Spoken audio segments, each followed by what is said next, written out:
இன்று உலக முஸ்லிம்கள் கவனிக்க தவறிய ஆனால் கவனிக்க வேண்டிய இஸ்லாமிய வணக்கங்களில் ஒன்று எத்திகாஃப்.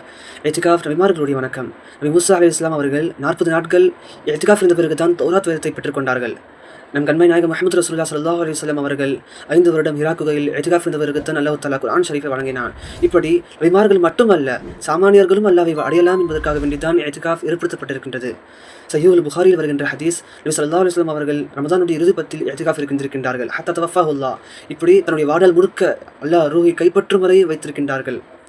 நாம் கவனிக்க வேண்டும், தன்னுடைய வாழ்நாள் கடைப்பிடித்து தன்னுடைய உம்மத்திற்கும் வலியுறுத்தியிருக்கின்றார்கள் நாயகம் ஸல்லல்லாஹு அலைஹி வஸல்லம் அவர்கள். காரணம், லைலத்துல் கத்ர் கைரும் மின் அல்ஃபி ஷஹர், 1000 மாதங்களை விட கிட்டத்தட்ட 83 வருடத்திற்கும் மேலாக வணங்கினாலும் பெற முடியாத நன்மைகளை தன்னுடைய குறைந்த ஆட்கள் வழங்கப்பட்ட சமுதாயம் பெற வேண்டும் என்பதற்காக வேண்டிதான் நாயகம் ஸல்லல்லாஹு அலைஹி வஸல்லம் அவர்கள் நமக்காக வேண்டி உருவாக்கி கொடுத்திருக்கின்றார்கள். ஏனென்றால் அது எந்த இரவு என்று தெரியாமல் உறங்கிவிட்டாலும் எத்திகாஃப் இருப்பவர்கள் அவருடைய நன்மைகளை சம்பாதித்துக் கொள்ளலாம். எனவே நம்முடைய வாழ்நாள் முழுக்க நாமும் எத்திகாஃப் இருப்போம். அல்லாஹ் தஆலா நம் அனைவருக்கும் தௌஃபீக் செய்வார்.